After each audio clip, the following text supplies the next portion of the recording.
ನಮಸ್ತೆ ಎಲ್ರಿಗೂ ಶುಭ ದಿನ. ನಾನು ನಿಮ್ಮ ಲಕ್ಷ್ಮಿ ವೃಂದಾವನ್. ಇವತ್ತು ನಾನು ನಿಮಗೆ ತುಳುನಾಡಿನ ಸ್ಪೆಷಲ್ ಆಗಿರೋ ಪ್ರತಿ ಹಳ್ಳಿಗಳಲ್ಲೂ ಮಾಡುವಂತಹ ಉಪ್ಪಡ್ ಪಚ್ಚಿಲ್, ಹಲಸಿನ ತೊಳೆಯ ಉಪ್ಪಡ್ ಪಚ್ಚಿಲ್, ಇದನ್ನ ಯಾವ ಥರ ಮಾಡೋದು, ಇದನ್ನ ಯಾವ ಥರ ಸ್ಟೋರ್ ಮಾಡಿ ಇಡಬೇಕು ಅಂತೆಲ್ಲ ನಾನು ನಿಮಗೆ ಹೇಳ್ತೀನಿ. ಆ್ಯಕ್ಚುಲಿ ಇದು ತುಂಬ ಫೇಮಸ್ ಆಗಿರೋದು, ತುಳುನಾಡಲ್ಲಂತೂ ತುಂಬ ಫೇಮಸ್, ಎಲ್ಲರ ಮನೆಯಲ್ಲೂ ಮಾಡ್ತಾರೆ. ಇದು ತುಂಬಾ ಚೆನ್ನಾಗಿರುತ್ತೆ. ಓಕೆ, ಇದನ್ನೆಲ್ಲ ಹೇಳ್ತೀನಿ ನಿಮಗೆ. ಅದಕ್ಕಿಂತ ಮೊದಲು ಇನ್ನೂ ನನ್ನ ಚಾನಲ್ ಯಾರು ಸಬ್ಸ್ಕ್ರೈಬ್ ಮಾಡಿಲ್ವೋ ಪ್ಲೀಸ್ ಸಬ್ಸ್ಕ್ರೈಬ್ ಮಾಡಿ. ಹಾಗೆ ಪಕ್ಕದಲ್ಲಿ ಕಾಣುವಂತಹ ಬೆಲ್ ಬಟನ್ ಒತ್ತಿ ಆಲ್ ಅನ್ನೋ ಆಪ್ಷನ್ಗೆ ಕ್ಲಿಕ್ ಮಾಡಿ. ಆವಾಗ ಮಾತ್ರ ನಾನು ಹಾಕೋ ವೀಡಿಯೋಗಳನ್ನು ನೋಡೋಕ್ಕೆ ಸಾಧ್ಯ. ಓಕೆ, ಇವಾಗ ಹಾಗಾದರೆ ಉಪ್ಪಟ್ಟು ಪಚ್ಚಿಲ್ನ ಯಾವ ರೀತಿ ಹಾಕೋದು ಅಂತ ನೋಡ್ಕೊಂಬರೋಣ ಬನ್ನಿ. ನಾವು ಉಪ್ಪಟ್ಟು ಪಚ್ಚಿಲ್ ಹಾಕೋಕ್ಕೆ ಸ್ವಲ್ಪ ಅಂದರೆ ಮೀಡಿಯಮ್ ಇರಬೇಕು. ಹಲಸಿನಕಾಯಿ ತುಂಬ ಹಣ್ಣು ಆಗಿರಬಾರ್ದು, ತುಂಬ ಕಾಯು ಆಗಿರಬಾರ್ದು, ಆ ಥರ ಇರಬೇಕು. ಹಲಸಿನ ತೊಳೆ ಸಿಹಿ ಬಂದಿರಬಾರ್ದು. ಆ ಥರದ ಹಲಸಿನಕಾಯಿಯನ್ನು ನಾವು ಉಪ್ಪಟ್ಟು ಪಚ್ಚಿಲ್ಗೆ ಹಾಕಬೇಕು. ಇದು ನಮ್ಮ ಮನೇಲಿ ಇವತ್ತು ತುಂಬ ಕೆಲಸಕ್ಕೆ ಜನ ಇದ್ದರು. ಹಾಗಾಗಿ ಕೆಲಸ ಎಲ್ಲ ಮುಗಿದು ಒಂದು 4 ಗಂಟೆ ಅಷ್ಟೊತ್ತಿಗೆ ಎಲ್ಲ ಕೂತ್ಕೊಂಡು ಎಲ್ಲರೂ ಒಟ್ಟಿಗೆ ಸೇರಿ ಉಪ್ಪಟ್ಟು ಪಚ್ಚಿಲ್ ಹಾಕೋಣ ಅಂತ. ಯಾಕಂದರೆ ಒಂದು ಇಬ್ಬರಿಗಾದರೆ ತುಂಬ ಕಷ್ಟ ಆಗುತ್ತೆ. ಅದನ್ನ ಕಟ್ ಮಾಡಬೇಕು, ಹಲಸಿನ ತೊಳೆ ತೆಗಿಬೇಕು, ಅದನ್ನ ಕ್ಲೀನ್ ಮಾಡಬೇಕು, ಮತ್ತು ಅದನ್ನ 2 ಭಾಗ ಮಾಡಬೇಕು. ಸೊ ಹಾಗಾಗಿ ಎಲ್ಲರೂ ಸೇರಿ ಹಾಕ್ತಾಯಿದ್ವಿ. ತುಂಬ ಖುಷಿಯಾಗುತ್ತೆ ಎಲ್ಲರ ಸೇರಿ ಹಾಕೋಕ್ಕೆ. ಯಾಕಂದರೆ ತಮಾಷೆ ಮಾಡಿಕೊಂಡು ಎಲ್ಲ ಖುಷಿ ಆಗುತ್ತೆ ಒಂಥರ. ಇದಕ್ಕೆ ನಮ್ಮ ಕಡೆ ತುಳುನಾಡಿನ ಕಡೆ ಇದು ತುಂಬ ಫೇಮಸ್ಸು. ಎಲ್ಲರ ಮನೇಲಿ ಉಪ್ಪಟ್ಟು ಪಚ್ಚಿಲ್ ಮಾಡ್ತಾರೆ. ಇದು ನೀವು 1 ವರ್ಷ ತನಕ ಇಟ್ಟರು ಏನೂ ಆಗಲ್ಲ, ಕೆಡೋದಿಲ್ಲ. ಅದಕ್ಕೋಸ್ಕರ ನಿಮ್ಮ ಜೊತೆ ಶೇರ್ ಮಾಡ್ಕೊಳ್ತಾ ಇದ್ದೀನಿ. ತುಂಬ ಒಳ್ಳೆಯ ರೆಸಿಪಿ. ನಾನು ಇದರ ರೆಸಿಪಿನ ನಿಮಗೆ ಆಲ್ರೆಡಿ ಶೇರ್ ಮಾಡಿದ್ದೀನಿ. ಉಪ್ಪಟ್ಟು ಪಚ್ಚಿಲ್ನ ಸುಕ್ಕ ಅಂದರೆ ಪಲ್ಯ, ಇದನ್ನ ಯಾವ ಥರ ಮಾಡೋದು ಅಂತ.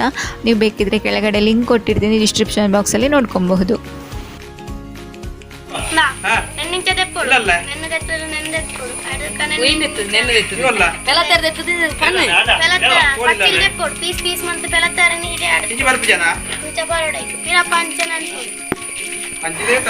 ಇದು ನೀವು ಒಂದು ಹಲಸಿನಕಾಯಿ ಹಾಕಿದರೆ ಎಲ್ಲಿಗೂ ಸಾಕಾಗಲ್ಲ, ಸ್ವಲ್ಪನೇ ಆಗುತ್ತೆ.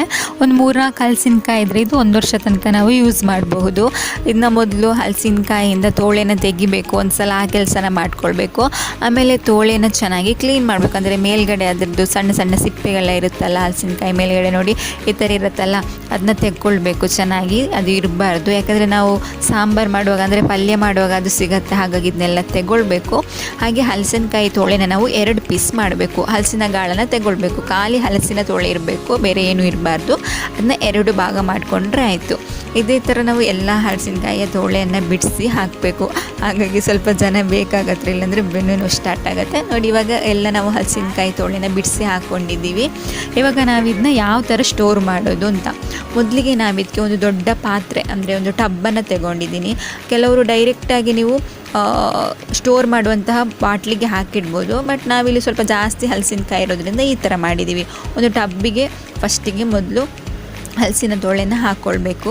ಆಮೇಲೆ ಅದರ ಮೇಲೆ ಉಪ್ಪನ್ನು ಹಾಕ್ಕೊಳ್ಬೇಕು. ಹಲಸಿನ ತೊಳೆನ ಉಪ್ಪಟ್ಟು ಪಚ್ಚಿಲ್ ಮಾಡೋಕ್ಕೆ ಇದಕ್ಕೆ ಉಪ್ಪು ತುಂಬಾ ಇಂಪಾರ್ಟೆಂಟು.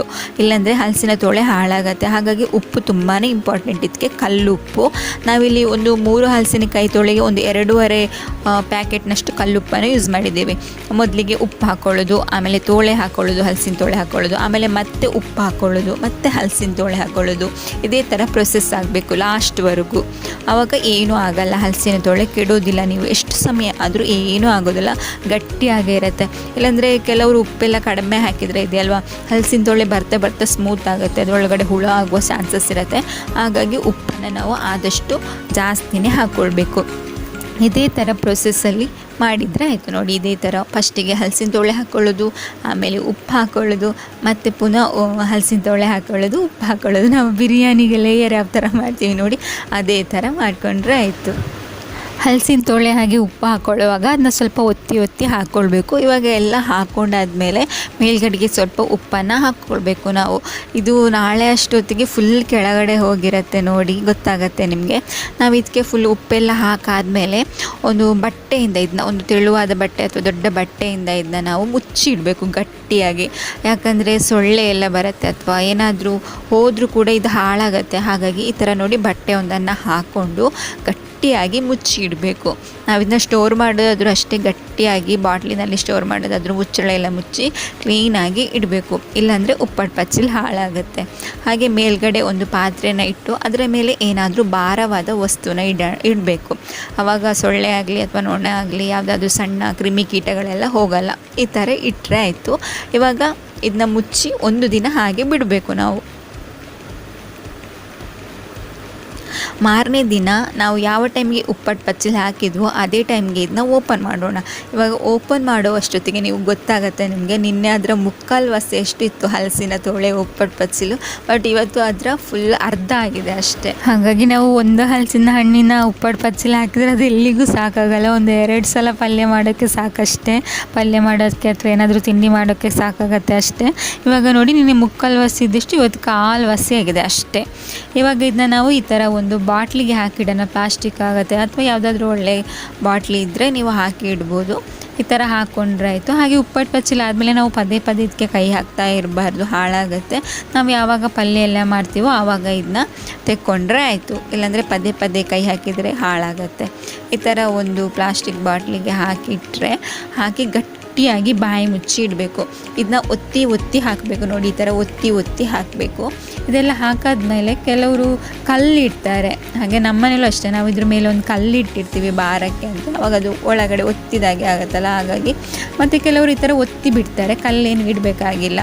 ನಾವಿಲ್ಲಿ ಕಲ್ಲಿಡ್ತೀವಿ. ನೋಡಿ ಈ ಥರ ಎಲ್ಲ ಹಾಕಿದ್ಮೇಲೆ ಲಾಸ್ಟಿಗೆ ಉಪ್ಪಿನ ನೀರಿರುತ್ತಲ್ಲ ಅದನ್ನು ಕೂಡ ನಾವು ಹಾಕಬೇಕು. ಇದಕ್ಕೆ ಉಪ್ಪಿನ ನೀರೆಲ್ಲ ಅದಕ್ಕೆ ಹಾಕೊಬೇಕು, ಅದನ್ನ ಚೆಲ್ಲಬಾರ್ದು, ನೀರು ಇರಬೇಕು ಅದರಲ್ಲಿ. ಆವಾಗ ಸ್ವಲ್ಪ ದಿನ ಆದಮೇಲೆ ತೋಳೆ ಕೆಳಗಡೆ ಇರುತ್ತೆ, ಹಾಗೆ ನೀರು ಮೇಲೆ ಬಂದಿರುತ್ತೆ. ಇದರಿಂದನೇ ಉಪ್ಪಟ್ಟು ಪಚ್ಚಲ್ ಗಟ್ಟಿಯಾಗಿರುತ್ತೆ, ಏನೂ ಆಗೋದಿಲ್ಲ. ನೋಡಿ ಈ ಥರ ಹಾಕ್ಕೊಂಡಾಗಿ ಚೆನ್ನಾಗಿ ಒಂದು ಸಲ ಒತ್ತಿ ಒಳಗಡೆ ಒಂದು ಕಲ್ಲಿಟ್ಟು ಈ ಥರ ಬಾಯಿ ಮುಚ್ಚಿ ಗಟ್ಟಿಯಾಗಿ ಬಾಯಿ ಮುಚ್ಚಿಡಬೇಕು. ಇದನ್ನ ಒಂದು 3 ಡೇಸ್ ಆದಮೇಲೆ ನೀವು ನೋಡಿದರೆ ಉಪ್ಪಟ್ಟು ಪಚ್ಚಲು ಕೆಳಗಡೆ ಇರುತ್ತೆ, ಹಾಗೆ ನೀರೆಲ್ಲ ಮೇಲ್ಗಡೆ ಇರುತ್ತೆ. ಇವಾಗ ಇದನ್ನ ನಾವು ಸ್ಟೋರ್ ಮಾಡಿ ಇಟ್ಟರೆ ಆಯಿತು. ಇದು 1 ವರ್ಷ ಆದರೂ ನಿಮಗೆ ಏನಾಗಲ್ಲ. ಇದರಲ್ಲಿ ಪಲ್ಯನೆಲ್ಲ ನೀವು ಮಾಡ್ಬೋದು, ಹಾಗೆ ತಿಂಡಿ ಕೂಡ ಮಾಡ್ಬೋದು, ರೊಟ್ಟಿನೆಲ್ಲನೂ ಮಾಡ್ಬೋದು ನೀವು. ಇವಾಗ ನಿಮಗೆ ಗೊತ್ತಾಯಿತು ಅಂದ್ಕೊತೀನಿ ಉಪ್ಪಟ್ಟು ಪಚ್ಚಲ ಯಾವ ರೀತಿ ಮಾಡೋದು ಅಂತ. ತುಂಬ ಈಸಿ, ಇದು ಸ್ವಲ್ಪ ಕೆಲಸ ಜಾಸ್ತಿ ಅಷ್ಟೇ.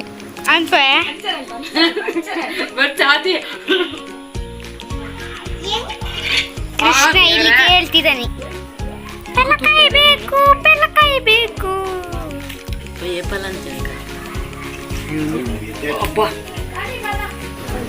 ಹಲಸಿನಕಾಯಿ ಜೊತೆ 1-2 ಹಲಸಿನ ಹಣ್ಣು ತೆಗೆದಿದ್ವಿ, ಅದನ್ನ ಎಲ್ಲರೂ ತಿಂತಾಯಿದ್ವಿ ಸೇರಿಕೊಂಡು. ತುಂಬ ಖುಷಿ ಆಯಿತು. ನಾನು ಆಲ್ರೆಡಿ ನಿಮಗೆ ಹಲಸಿನ ಹಣ್ಣಿನಿಂದ ಗಟ್ಟಿ ಮಾಡೋದು, ಹಾಗೆ ಸಾಗುವಾನಿ ಎಲೆಯಲ್ಲಿ ಗಟ್ಟಿ ಮಾಡೋದು, ಬಾಳೆ ಎಲೆಯಲ್ಲಿ ಗಟ್ಟಿ ಮಾಡೋದನ್ನ ಆಲ್ರೆಡಿ ಶೇರ್ ಮಾಡಿದ್ದೀನಿ. ಹಾಗೆ ಉಪ್ಪಟ್ಟು ಪಚ್ಚಲ ರೆಸಿಪಿನೂ ಶೇರ್ ಮಾಡಿದ್ದೀನಿ, ಒಂದು ಸಲ ಖಂಡಿತ ನೋಡಿ ನೀವು. ಹಾಗೆ ಇವತ್ತಿನ ವಿಡಿಯೋ ಇಷ್ಟ ಆಗುತ್ತೆ ಅಂದ್ಕೊತೀನಿ. ಒಂದು ಸಲ ಖಂಡಿತ ಉಪ್ಪಟ್ಟು ಪಚ್ಚಲ ಹಾಕಿ ನೋಡಿ, ತುಂಬಾ ಚೆನ್ನಾಗಿರುತ್ತೆ. ಮನೆಯಲ್ಲ ಏನೂ ಅಡುಗೆಗಿಲ್ಲ ಅಂದಾಗ ಒಂದು ಹಿಂಡಿ ಉಪ್ಪಟ್ಟು ಪಚ್ಚಲ ತೆಗೆದು ಸ್ವಲ್ಪ ಕಡಲೆ ಹಾಕಿ ಮಾಡಿದರೆ ಸಖತ್ತಾಗಿರುತ್ತೆ ಪಲ್ಯ. ಲಿಂಕ್ನ ಕೆಳಗಡೆ ಕೊಟ್ಟಿರ್ತೀನಿ, ಒಂದು ಸಲ ಖಂಡಿತ ನೋಡಿ. ಹಾಗೆ ಇವತ್ತಿನ ವಿಡಿಯೋ ಇಷ್ಟ ಆಗುತ್ತೆ ಅಂದ್ಕೊತೀನಿ. ಇಷ್ಟ ಆದರೆ ಲೈಕ್ ಮಾಡಿ, ಶೇರ್ ಮಾಡಿ.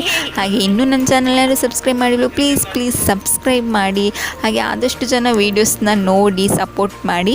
ಹಾಗೆ ಮುಂದಿನ ವೀಡಿಯೋದಲ್ಲಿ ಸಿಗ್ತೀನಿ. ಅಲ್ಲಿವರೆಗೂ ಎಲ್ಲರೂ ಖುಷಿಯಾಗಿರಿ, ಎಲ್ಲರನ್ನ ಖುಷಿಯಾಗಿಟ್ಕೊಳ್ಳಿ. ಜೈ ರಾಧೆ ಕೃಷ್ಣ.